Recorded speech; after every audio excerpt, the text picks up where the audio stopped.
آفتاب احمد، اس کے بعد دورہ حدیث کے طالب علم محترم اسحاق احمد سے گزارش ہے تشریف لائیں اور فلسفہ قربانی پہ آپ سے مخاطب دورے میں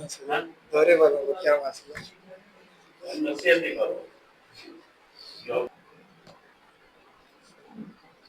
نحمده ونصلي على رسوله الكريم اما بعد فاعوذ بالله من الشيطان الرجيم بسم الله الرحمن الرحيم يا أيها الناس إنا خلقناكم من ذكر أو أنثى وجعلناكم شعوبا وقبائل لتعارفوا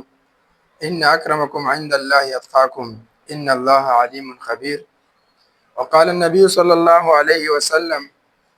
إن الله لا ينظر إلى صوركم وأموالكم ولكن ينظر إلى قلوبكم وأعمالكم صدق اللہ العظیم۔ محترم سامعین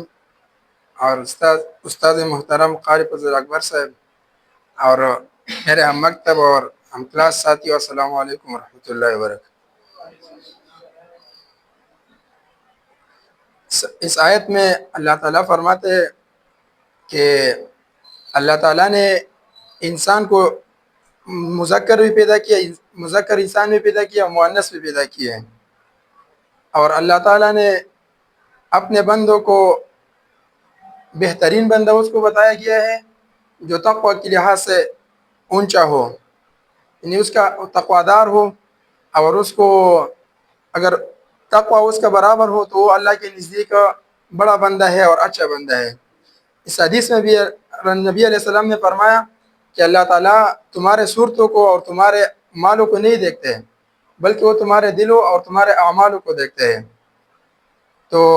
ہمیں چاہیے کہ ہم اپنے اعمال کو درست کریں اور اپنے دل کو درست کریں کہ ہم دین کس لیے حاصل کر رہے ہیں اور اس پر ہم عمل کتنا کرتے ہیں، اور یہ باقی ہمیں اس کو آگے کتنا پہنچانا ہے۔ تو اس کے لیے ہم سب کو کوشش کرنی چاہیے، اور اگر ہم طالب علم ہیں، مدرسے میں رہتے ہیں، تو ہمیں طالب علم والی حلیہ اختیار کرنا چاہیے کہ لوگ ہم سے عبرت لے کہ یہ طالب علم کا حلیہ ہے۔ اور اس طرح بعض دفعہ ایسے ہوتے ہیں کہ طالب علموں کو جب بندہ بتاتے ہیں کہ ٹوپی پہنو یا پانچے اوپر کرو، تو وہ آگے سے کہتے ہیں کہ یہ کون سی حدیث میں آیا ہے کہ آپ کہتے ہیں ٹوپی پہنو، داڑھی برابر کرو۔ اور خدا کے بندے اگر آپ دیکھیں موسیٰ علیہ السلام کے واقعے کو، تو موسیٰ علیہ السلام کے واقعے میں جب جادوگر آئے تو انہوں نے فرعون سے کہا کہ ہمیں سفید کپڑے بنا کے دے دو۔ انہوں نے موسیٰ علیہ السلام نبی تھے، اس کا حلیہ اختیار کیا تو اللہ تعالیٰ نے ان کو ایمان نصیب فرمایا۔ بہرحال میرے تو موضوع تیار نہیں تھا اور اس پر تیاری بھی نہیں کی ہے، بس آپ سب سے درخواست ہے کہ بس